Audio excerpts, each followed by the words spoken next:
Hey, fellow viewers of Marriage is Not the End, welcome back. The story I'm going to tell you today may make you feel a little psychological shadow about the word receiving a certificate.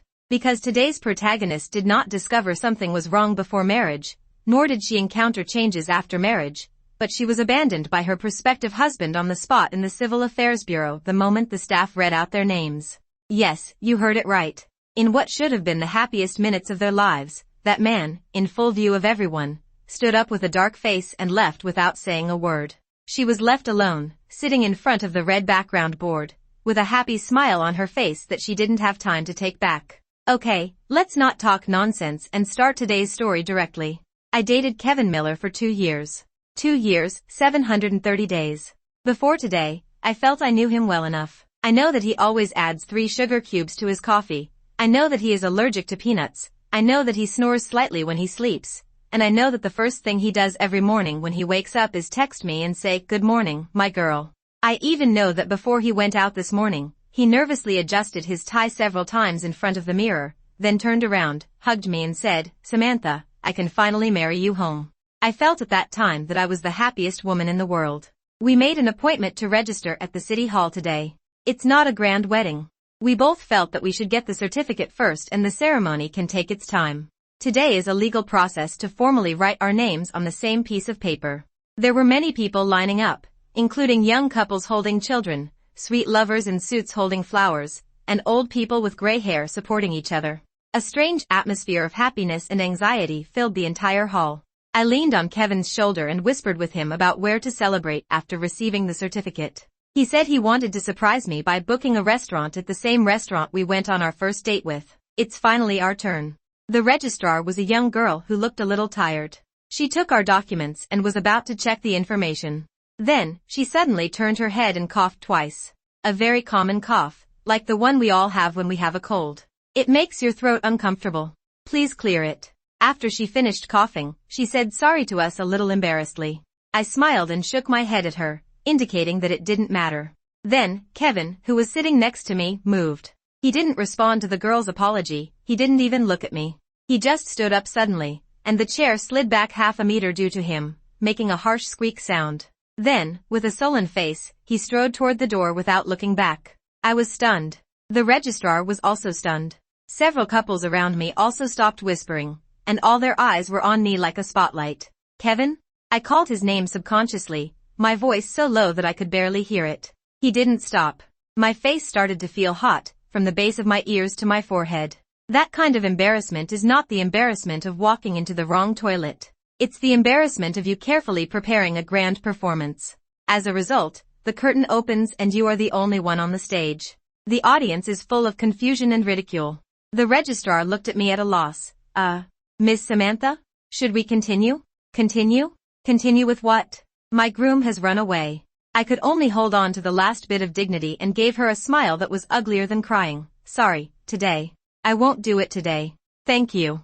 I grabbed my and his IDs from the table and rushed out of the city hall almost as if I was running away. He was at the door, standing at the foot of the steps, his hands in his pockets, his face ashen, looking at me with a look of scrutiny and disgust that I had never seen before. Kevin Miller. I rushed across from him, and the embarrassment and confusion finally turned into anger. What do you mean? Did I ask you to get married today? Who are you slapping in the face? I thought he would feel guilty, explain, and panic. After all, he was the one who left out of nowhere and left the mess to me. But he was angrier than me. He sneered, and the laughter was full of sarcasm. Samantha, do you really not know why I left? What are you hiding from me, and you don't know it yourself? My heart skipped a beat. Hide? 10,000 thoughts flashed through my mind in an instant. Could it be that he knows my true identity? But if he knew, shouldn't he be happier? Why this expression? I suppressed the uneasiness in my heart and looked at him with a frown. What did I hide from you? You should speak clearly. He sneered, his expression was like looking at a poor liar. Pretend, keep pretending. The little girl who applied for the certificate just now coughed. She kept coughing. She was reminding me. Do you understand? These government workers have code words. They can't say it clearly, they can only use this way to remind us honest people. As soon as she coughed, I knew that I can't marry you, a woman. Fortunately, I am smart, otherwise I will be deceived by you for the rest of my life. After listening to what he said, I was stunned for 5 seconds, and my mind went blank. What? Cough. When he said concealed, he meant that the staff member coughed twice because of a cold? I felt like all the blood in my body was rushing to my forehead. I wasn't angry, I was funny, I was speechless at the extreme level of absurdity. I grabbed his wrist with such force that even I was surprised. Let's go in and ask. What did she imply to you? She just has a cold and is not feeling well. Kevin Miller, if you don't explain this matter to me today and throw such dirty water on me, I won't be done with you. I pulled him to walk back, but he shook my hand away so hard that I almost lost my balance. That's enough. Isn't that embarrassing enough? He took a step back and straightened the cuffs of his shirt that was wrinkled by me. This action was like dusting off all the dirty things related to me. They kindly reminded me, and you asked me to go back and expose them? I can't do such a thing. Samantha, I will give you 2 ways now. First, you confess the dirty things you have done, and I will consider whether I can forgive you. Second, let's break up. He paused and his eyes became colder, as if he was looking at a defective product for sale. Since we are going to break up, remember to return the betrothal gifts our family gave to your family before. After saying that, he didn't even give me a chance to say another word. He turned around and walked to the parking lot, opened the door, started the engine, and drove away. I just stood there, watching the car's taillights disappear around the corner. Before going out this morning, he gently helped me fix my hair and said that he could finally marry me. Now, because of a cough, I have become a dirty person, and our relationship has become a bride price account that needs to be settled. I don't know how I got back to the apartment. When I opened the door, my best friend Jenny was excitedly hanging balloons in the living room. The floor was littered with colorful ribbons and banners that read Last Singles Night. As soon as she saw me, the smile immediately froze on her face, and then turned into confusion. Where's Kevin? Why are you alone? That guy usually clings to you like a dogskin plaster. Why is he willing to let you back alone on such an important day when you receive your certificate? She was originally joking, but when she saw the expression on my face that she couldn't hide at all, she immediately put down the balloon in her hand and came over. What's wrong? What happened? Isn't it because the city hall is closed today? I shook my head. It's open. What about your marriage certificate? She held out her hand. I continued to shake my head. I didn't get it. Why? I couldn't help but let out a laugh, and the laughter was full of self-deprecation, because Kevin said that the certificate clerk coughed, which was a hint to him that I was not a suitable person for marriage. He was almost deceived by me. So he ran away. Jenny stared at me for 10 seconds, then burst out laughing. Stop being ridiculous. How could someone do such a stupid thing? Tell the truth. Kevin Miller, I said word by word, he's the one who did this stupid thing. Jenny's smile froze. She confirmed it several times, and it wasn't until I nodded seriously that she finally believed I wasn't telling a lame joke. He must be sick. Jenny's voice suddenly raised an octave. How can he figure out so much when someone else coughs? Why didn't I realize that he has such a rich imagination before? Why doesn't he go to Hollywood to become a screenwriter? She scolded as she took out her cell phone and dialed Kevin's number directly. As soon as the call was connected, she scolded her fiercely. Kevin, are you sick? What does the coughing of a staff member have to do with your wife's character? Why didn't you say that the person coughed for you to remind you, Samantha, not to marry a fool like you? The voice on the other end of the phone was terrifyingly calm, even a little proud. What? I got it right, and Samantha got angry and asked you to scold me? Tell her that if you don't tell her honestly, this marriage will never happen. Even if you tell her, I have to see if it's worthy of forgiveness. Now, return the bride price first, otherwise don't blame me for taking legal action. You. Before Jenny could curse her second sentence, the phone was hung up. When she called again, she had already been blocked. She was so angry that she was shaking all over. She stood up and rushed out. Just wait. I'm going to apply for a new account now. I won't scold him to death. My last name is not Jenny. I quickly grabbed her. Okay. Are you willing to do anything for this kind of garbage? Why not? This kind of idiot deserves to be scolded. Then you might as well just go to his house and scold him. I originally said something sarcastic out of anger. Unexpectedly, Jenny stopped, thought seriously for 2 seconds, and then nodded. That makes sense. I will go to his house now and scold his whole family. No. My ancestor. I grabbed her tightly and pushed her back onto the sofa with great strength. Obviously I was the one who was hurt, but in the end I was the one comforting my impulsive best friend. That night, Jenny's bachelor party was held as usual. I told her that there was no need to cancel.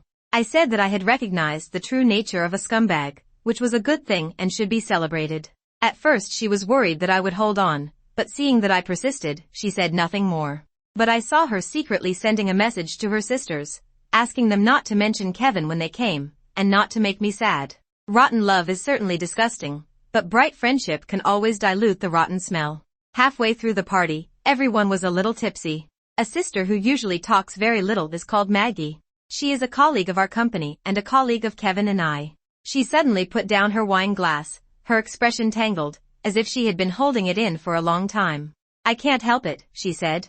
"If I don't say it out loud, I will choke to death tonight." Everyone thought she was going to ask about getting the certificate today, and the people next to her quickly pulled her clothes to tell her not to ask. But she didn't care, waved her hand and said to me, "Samantha, actually you didn't get your ID card today, which is a great thing. It's really." She took a deep breath, as if she had made a lot of determination. "Today, I saw with my own eyes that bastard Kevin, he was seducing the daughter of our company boss." For a moment, the whole room fell silent. The music was still playing, but everyone stopped and the air seemed to freeze. Maggie was startled by the sudden silence and was half awake from the wine. She swallowed and looked at me carefully. "Everything I said is true." I walked over to her and sat down, with countless questions in my mind. "I don't even know who the boss of our company is. How did Kevin hook up with his daughter?" "Maggie, who is our boss's daughter?" I asked the first question. Her eyes widened. "Is the important point who the boss's daughter is?" "The important point is that Kevin is a complete scumbag." "I know," I nodded. "I'm just curious, who is the boss's daughter?" "Actually, this matter has something to do with you." Maggie shook her head, trying to make herself more awake. Now everyone gathered around. "Do you still remember that when you first joined the company, there was another girl who joined you?" I recalled it. "You mean Rachel?" "Yes." Maggie slapped her thigh. "Actually, when you first joined the company, there was a rumor in the company that the boss's daughter was coming to work at the grassroots level. When you two came in together, everyone felt that your temperament was more like the boss's daughter, so during that time, everyone was very nice to you and very polite." After hearing this, I suddenly realized. No wonder when I first joined the company, my old colleagues were a little too enthusiastic and thought of me. It turned out that they regarded me as a princess who was visiting privately incognito. Maggie continued, "Actually, many people in the company still think that you are the boss's daughter, but they just don't want to make it public. So everyone is polite to you."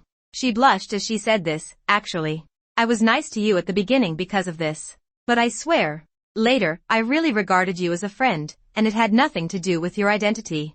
I looked at her eagerness to explain and wanted to laugh. "Okay, I know you are sincere. You continue." "Just a few days ago, when I was getting off work, I saw Rachel sneaking into my boss's car. Her cautious look showed that she didn't want anyone to know. So I guess, she should be the real boss's daughter." "So you're saying," I slowly clarified my thoughts, "Kevin is hooking up with Rachel?" Maggie nodded. "Last week, didn't I ask for leave in the manager's office with you and Kevin? You two please go get your certificate today. You stay in the office to hand over the work, and I'll come out with Kevin." When I came out, I happened to meet Rachel, and I couldn't help but tell him my guess. She took a sip of wine. "I told him at the time that Samantha might not be the boss's daughter, Rachel is. I thought he already knew you weren't, after all you've been together for so long. At the time, I thought he was mentally ill and didn't even know if his girlfriend was a rich second generation. Now it seems he pursued you from the beginning because of your identity as the boss's daughter. Now he found out that he made a mistake, so he found an excuse to dump you when he was getting the certificate, so that he could pursue the real princess openly. The truth is like a stage being slowly unveiled. All absurdities have explanations. Why would he suddenly turn away just because of a cough? Because he is not waiting for an explanation at all, he is waiting for an opportunity. A chance for him to escape unscathed and put all the blame on me. Not to mention the staff member coughing. Even if the staff member farted that day, he would say it was God giving him a hint. My relationship over the past 2 years, the 730 days we spent together day and night, the tenderness and consideration, the good mornings and good nights, all turned out to be a carefully calculated and clumsy scam. Is it sad? Sort of. Ridiculous? How ridiculous? Instead, I felt relieved. Because a scumbag who tries to change his class with women is so sad. I took 3 days off and stayed at home for 2 days to digest this farce. When I returned to the company, I clearly felt that the way my colleagues around me looked at me had changed. Especially those male colleagues who used to greet me with a smile when they saw me. Although they smile now, their smiles have an uncomfortable, probing, and even obscene meaning. Maggie sat next to me with an angry look on her face. "You haven't been here for the past 2 days, and Kevin almost blackmailed you in the company. He said that if the young lady from the Civil Affairs Bureau hadn't been kind enough to remind him with a cough, he would have been fooled by you. He also said, don't look at you who pretend to be pure on a daily basis, but you are a prodigal in private. I scolded him, and he actually said that since I am close to you, I must be the same as you. The little girl's eyes were red as she spoke. I sighed and was about to comfort her when my phone suddenly rang. It's a text message, sender, Rachel. Although Rachel and I joined the company together, because we were the only newcomers at the time, there was a natural competitive relationship, so after 2 years, we had almost no personal relationship. The necessary communication at work is also businesslike and ends as soon as it is said. She invited me to sit in the cafe downstairs at noon. Although I didn't know what she was going to do, I went anyway. Rachel was sitting there in the private room of the coffee shop. She was completely different from the image I had of her, always lowering her head and doing things in a muffled voice. She has a very calm and determined aura about her. As soon as I sat down, she pushed a folder over to me. What is this? This is evidence that Kevin has been approaching me and pursuing me this week. She took a sip of her coffee. I've heard the rumors about the company in the past 2 days. Samantha, it's actually a good thing that you didn't get the certificate from him. This kind of man is not worthy of you. He thought you were my father's daughter before chasing you. Now that he found out it was me, he turned to me and said a lot of bad things about you. A faint smile appeared on her lips. By the way, I forgot to tell you that my dad is indeed the boss of the company. I looked at the folder in front of me and then at her, and I couldn't react for a while.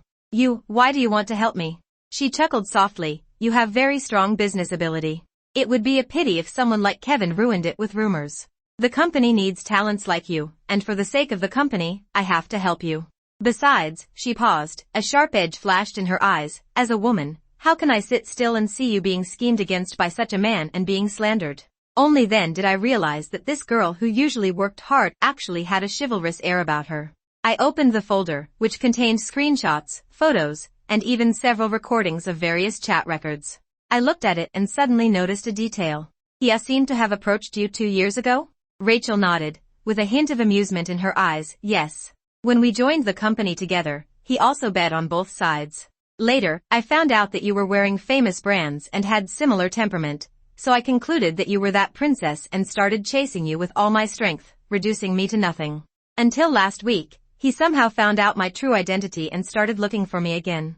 He thought that I didn't know how he treated me back then, and that just saying a few bad words about you would make me think that he was a simple good man who was deceived by a rich girl. She sneered. He doesn't even think about it. Whose daughter am I? He can't even figure out this trick? I looked at her with mixed emotions in my heart. It turns out that somewhere I didn't know, there was a person waiting to help me expose the truth in this way. Thank you, Rachel. My nose felt a little sore. It's so difficult for you, but you are still willing to deal with this kind of person for so long. Rachel took a deep breath and her expression became a little painful. Yes, you don't know how sick I have been these past few days. If it weren't for the fact that you are really excellent and the company cannot live without you, I really wouldn't have been able to hold on for so long. After saying that, we both burst out laughing at the same time. But then I became worried again. If you give me the evidence, your identity will be exposed. You've been hiding it for 2 years, don't you want to make it public? It's okay, she shook her head nonchalantly. It's been 2 years since I learned everything about the company, and I originally planned to find an opportunity to make it public. It just so happens that you helped me make it public so that I don't have to find the opportunity myself. With her words, I no longer have any worries. That afternoon, I took the folder and walked straight to Kevin's workstation.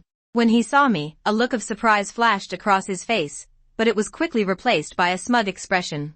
He even deliberately raised his voice so that colleagues around him could hear. What? Have you figured it out? Are you going to confess to me? He leaned back on the chair and crossed his legs. Okay, everyone is here now. You can confess, so that everyone can help me advise me on whether it is worth pardoning you. As expected, those colleagues who smelled the gossip gathered around him. Especially those male colleagues who had a good relationship with him on weekdays all had expressions on their faces as if they were watching a show, and some were even whispering with ambiguous and malicious smiles on their faces. When I looked at them, I felt calm and even wanted to laugh a little. I walked up to Kevin, slapped the folder on his face. I do need to confess, I said, but before I do, can you explain why you seduced other women during our relationship? The folder slipped from his face, and the photos and printed chat records inside were scattered across the table. A trace of panic flashed across Kevin's face, but he quickly regained his composure. He didn't even look at those things, but sneered, "What? Your true identity has been exposed by me, and you started pouring dirty water on me?" A male colleague next to him immediately answered, "That's right. Samantha, you are usually very good at doing projects, but who knows what means are used behind the scenes. Now that Kevin has discovered it, he is going to beat her up. Woman, it's really scary. Kevin, don't be afraid, we all believe in you. We all see what you do to this woman." With the encouragement of these people, Kevin's waist became straighter. He looked at me provocatively, "Have you seen Samantha? The people's eyes are sharp. Your dirty water can't be poured on me." I looked at his proud face and felt sick in my heart. I feel disgusted that I was blind in the first place and wasted 2 years with this kind of person. "You know who is throwing dirty water?" I pointed to the evidence on the table. "You thought I was the boss's daughter, so you chased me. Now that you find out that Rachel is the one, you regret it. So you made up an outrageous excuse like the Civil Affairs Bureau staff coughed and hinted at me and poured dirty water on me, so that you could become a victim yourself and pursue the real princess in an open and fair manner." I glanced at the people who had just supported me and added coldly, "The point is, there are really idiots out there who believe it." My taunting didn't shut them up, but made them focus on another name. "What? Rachel is the boss's daughter? Oh my god, I can't see it. Rachel is usually so low-key. This is the upbringing of wealthy people, right? It's not like some people who wear famous brands and carry famous bags every day, pretending to be something." The one who had the biggest reaction was of course Kevin. He flipped through the scattered evidence in a panic, and the color on his face faded little by little. He raised his head suddenly and glared at me fiercely. "Where did you get these things? Are you investigating me? Are you still investigating Rachel? Are you crazy? Aren't you afraid of offending Rachel and being kicked out of the company by your boss?" I was about to speak when a voice suddenly sounded from behind me. "Sorry, I gave these things to Samantha." Rachel didn't know when she stood next to me. She still looked low-key, but at this moment, everyone's eyes were fixed on her as if they were attracted by a magnet. She was standing in the crowd just now, listening to everyone's discussion, but no one noticed her. "Rachel." Kevin immediately changed his face as if grasping a life-saving straw, jumped up from the chair, and walked towards her. "Have you been deceived by Samantha? She is a liar. She cheated on my relationship for 2 years. I am the victim. Don't be misled by her words." He explained eagerly, and his face reminded me of a word, begging for mercy. Rachel didn't even look at him, but said in a tone that was so calm that it made people cringe, "I, Rachel, am not a fool. I can see clearly whoever lies to me. When I joined the company with Samantha, you bet on both ends. Later, you felt that Samantha was more like her, so you gave up on me and chased her, demoting me to nothing. It's not worth it. Until you were about to get married, Samantha didn't admit to you that she was the boss's daughter, so you started to panic. So you came back to me and found out my true identity from somewhere, and you kept saying bad things about Samantha and how she bullied you and acted inappropriately." When she said this, she finally turned her head and looked at Kevin, with undisguised disgust in her eyes. "Do you think us women are so easy to deceive? You just say a few words and I believe it? I'm not blind. Although Samantha is well-dressed, her salary is much higher than you, and she earned it herself. In your mouth, it becomes evidence that she is doing something crooked. Now, you are using an unfounded cough to slander her. Do you really think that everyone in the world except you is a fool?" She paused, glanced at the male colleagues who had just helped, and sneered, "Oh, yes, I forgot, there are some fools who believe your lies." Then, she said clearly and coldly to Kevin, "I am now officially informing you that your behavior has seriously affected the company's image. I decided to clean up the house on behalf of my dad. You're fired. HR will talk to you later." After saying that, she turned around and took my hand. "Let's go. Staying away from this kind of person is the most correct choice in your life." My friends around me, Maggie and the others, all gave me encouraging looks. I knew Rachel wanted to take me away from this place of right and wrong, and was afraid that I would be uncomfortable hearing something unpleasant. But I didn't move. I shook my head at her, and then I walked up to Kevin. He was standing there in despair, with a look of confusion and shame on his face after being publicly humiliated by Rachel. "How's it going, Kevin?" I looked at him and said, "After all, you didn't realize that the real princess doesn't like you at all, right?" I twitched the corner of my mouth, and it was a warm smile. "I must admit that in the past 2 years, you are really good at acting, and I even believed it. Did you know? On the day I went to get the certificate, I was sincerely happy to marry you, and I was really ready to share all my secrets with you." Before I could finish my words, he suddenly raised his head and interrupted me, with the final maliciousness in his eyes. "Okay. Stop playing the emotional card here. Let me tell you, no matter how much you regret today, I will never marry you again. The woman I, Kevin Miller, want to marry must have status, and good family conditions. You are just a woman I have been chasing for 2 years because I misjudged you. You earned it by being able to talk to me for 2 years. If you weren't vain and wore famous brands every day, I wouldn't have mistaken you. If I had insisted on chasing Rachel, I would be the boss's son-in-law now. When he said this, his eyes were full of resentment, as if all this fault was because of me. Rachel was so angry that she wanted to rush forward again, but she was even more angry with me. She tugged on my sleeve and said dissatisfiedly, "Samantha, I always thought you were a sober person. What nonsense are you talking to him now? Throw this kind of garbage away, what else can't you let go of?" Maggie and the others were also stamping their feet anxiously next to them. I smiled reassuringly at them and continued to look at Kevin. "You're right, I do have something to hide from you. When you asked me to confess that day, I really planned to confess to you. It's a pity." The smile on my face grew bigger and bigger. "You didn't give me a chance. While everyone is here now, and you are about to get out of the company, I feel that I should also tell you what I have hidden, so as to add a little festive atmosphere to everyone." Kevin scoffed, "Stop talking nonsense. I tell you, nothing you say now is of any use. I don't love you at all, I'm with you just because I thought you were a rich girl.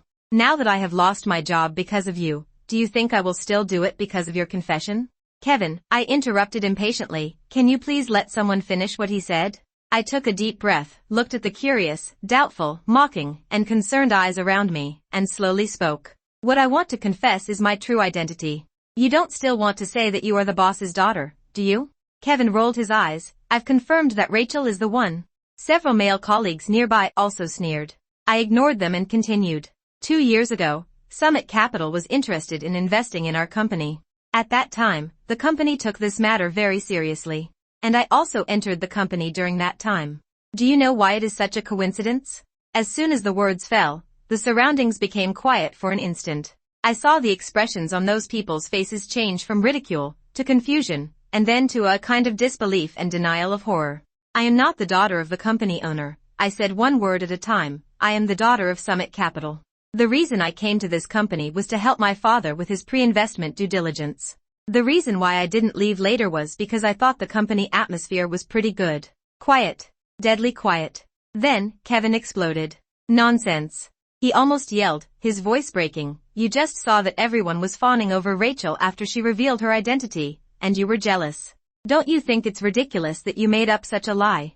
He pointed at me, his fingers trembling. "I don't know you yet. Which of your famous brands is not secondhand? You are just a vain woman with a good face.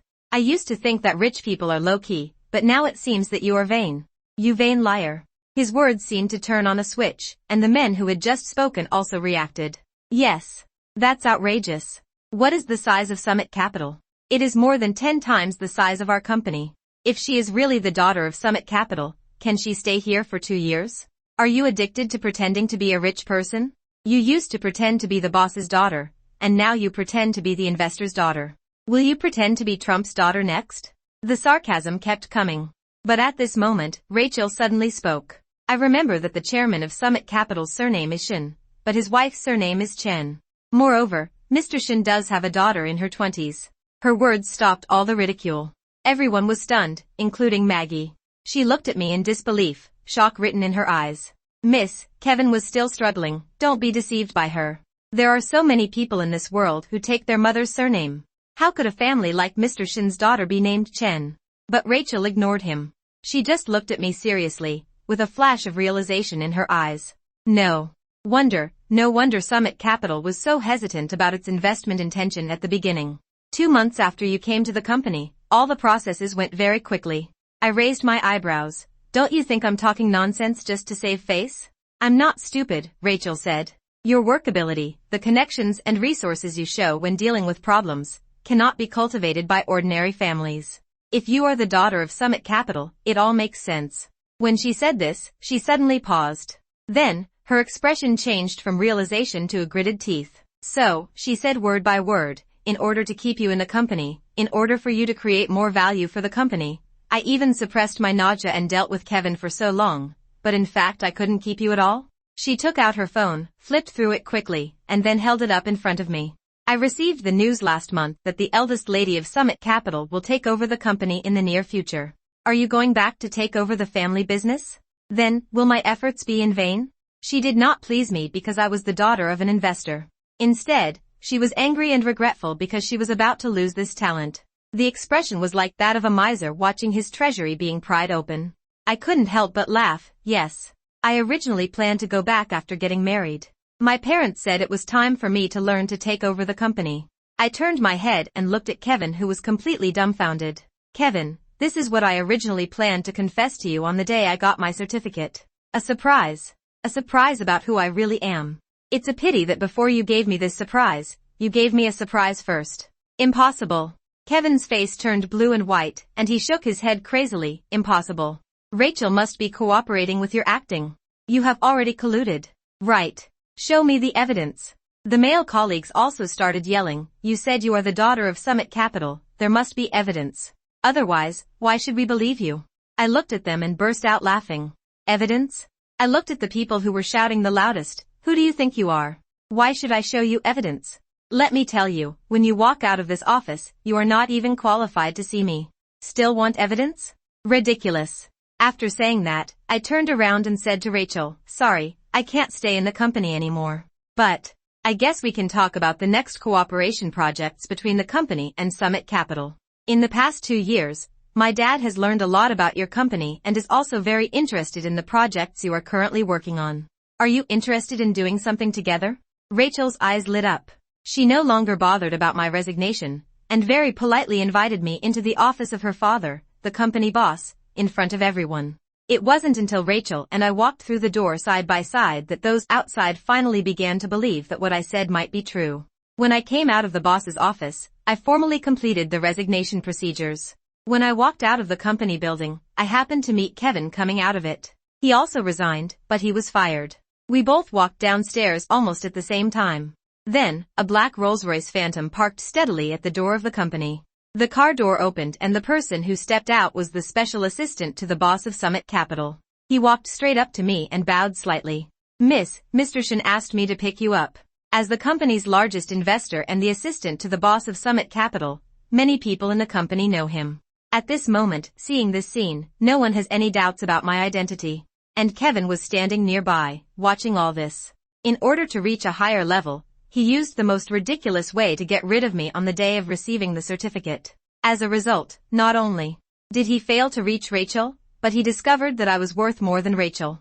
I imagined how he would regret it after learning the truth, but I didn't expect that he could be so shameless. He rushed up and wanted to hold my hand, but Assistant Lin calmly blocked it. He was not angry. Instead, he smiled and said to Assistant Lin, I'm sorry, there was a misunderstanding. Last time Samantha and I went to get the certificate, and we were maliciously misled by a staff member.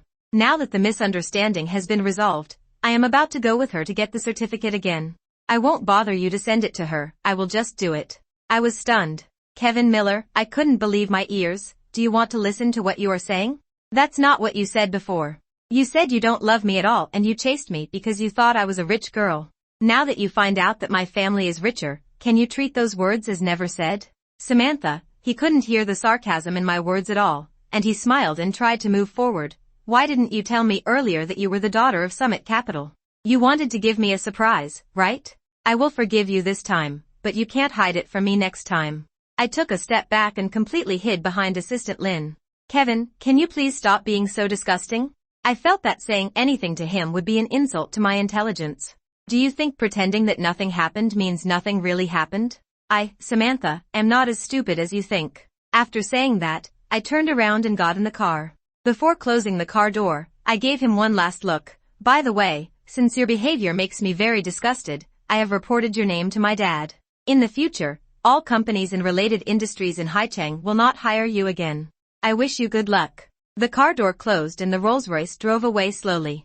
I looked through the rearview mirror and saw that he was still standing there, motionless like a stake. When I got home, I was laughed at by my parents. When Kevin and I fell in love, they were not optimistic about it. The reason was very old-fashioned. They said the gap between the two companies was too big and they were afraid that I would suffer a loss. At that time, I thought they were backward in thinking. How could love be measured by family status? For this reason, I often quarreled with them. Later, they ignored it and made only one request: don't tell Kevin my true identity before getting married. Thinking about it now, they might have seen through the outcome of this farce. I don't have time to feel sad about Kevin anymore. True to his word, my dad left the entire company to me and took my mom around the world. I was so busy every day that I had no energy to think about that disgusting man. The next time I heard about him was on social news. After he was abandoned by Rachel and I at the same time. After thinking about it, I actually felt that the culprit of all this was the staff of the Civil Affairs Bureau. Maybe he told so many lies that he even believed them. After discovering that he couldn't contact me and couldn't get any response from Rachel, he made a shocking move. He ran to the door of the city hall and pulled up a banner. The banner read, "The city hall staff were jealous of my marriage and deliberately misled me, causing me to lose my rich wife." It is said that when he unfurled the banner in front of the city hall, everyone was stunned. The little girl who applied for our certificate last time came out to watch the fun and was recognized by him at a glance. He rushed up to grab her and shouted, "Everyone, come and see. It's this woman." She was jealous that my wife could marry a good man like me, and deliberately hinted that my wife had bad character when I was applying for a marriage certificate. I also believed her lies and broke up with my wife. Now I know that my wife is actually the second generation of super rich people. "You pay my wife." The little girl was so frightened by him that she almost cried. "When did I hint to you? How dare you not admit it? It was you who did it last time I came to get the certificate. You coughed at me as soon as you sat down. Isn't that a hint? Where are your leaders? I want to adjust the monitoring. Let everyone see if you are hinting at me." Only then did the little girl remember who he was. "I remember you. Last time you and your girlfriend came to get the certificate, I didn't say a word. You ran away less than a minute after sitting down, leaving your girlfriend there alone. When did I hint to you?" The little girl struggled desperately to get rid of his hand. "You don't admit it, right? Adjust the surveillance. I want everyone to see if you coughed on purpose when I was getting the certificate," implying that I couldn't marry that woman. As soon as he said these words, the little girl stopped struggling. The people around were also stunned. "Are you sick?" The little girl was so angry that her voice changed. "I have a cold and I can't even cough twice? Who told you that coughing is a hint to you?" She slammed Kevin's hand away, turned around, and ran back to the office building. Kevin still wanted to chase, but was stopped by the security guard at the door and other people applying for certificates. He had no choice but to continue to hold the banner, stand in front of the city hall, and use the loudspeaker to tell his grievances over and over again. Unfortunately, no one who listened to his story sympathized with him. Everyone thought he was sick. His behavior was filmed and posted online, and it went viral. Unable to tolerate the disturbance, the city hall filed a lawsuit directly against him, accusing him of defamation and disturbing public order. That little girl asked someone to find me and hoped that I could testify in court. I shouldn't have wasted my time on this kind of thing. But since it's Kevin's business, I'm very happy. Not only did I agree to testify, I also paid out of my own pocket to hire the best lawyers for the girl and the city hall. In court, as a witness, I told the whole story exactly. From him hedging his bets in the company, to coughing away me after discovering the mistaken identity, to trying to get me back after discovering my true identity, and finally, to him holding a banner in front of the city hall. After hearing this, the judge was silent for 10 seconds. In the end, Kevin not only lost the case and had to compensate the city hall for the reputational damage, but he was also sentenced to community service for causing trouble. After the sentence was pronounced, when he was led down by the bailiff, he passed by me and the little girl. He looked at me. The original pride and resentment in his eyes were no longer there, only a kind of blankness and emptiness remained. "Samantha," he called me in a hoarse voice, "I really just want to find a woman with good conditions to marry and live a better life. Am I wrong?" I looked at him and suddenly felt that he was a little pitiful. But only for a moment. "Kevin, you are right to want a good life. You want to change your destiny through marriage. Although you look ugly, it is not illegal." I looked at him calmly. "Your mistake is that you regard women as your ladder to a good life, rather than a living person. You think you are pursuing love, but in fact you are just making a smart investment. Unfortunately, investment is risky, so you need to be cautious when entering the market. You lost all your money this time." He opened his mouth but said nothing, and was taken away by the bailiff. When we walked out of the courtroom, the sun was shining brightly outside. The little girl caught up with me and kept thanking me. I waved my hand and got in the car. The driver asked me, "Miss, do you want to go back to the company?" I looked at the blue sky outside the window and thought of myself when I first joined that company 2 years ago, of myself who was at a loss in the Civil Affairs Bureau, and of those days when I was deceived and slandered. Go back to the company, I said. The car drove smoothly into traffic. Marriage is not the end, it is just an option in life. If you make a wrong choice, you can try again. But if you regard marriage as the end and another person as a tool to reach the end, then there is only a dead end waiting for you. This is Marriage is Not the End. See you in the next story.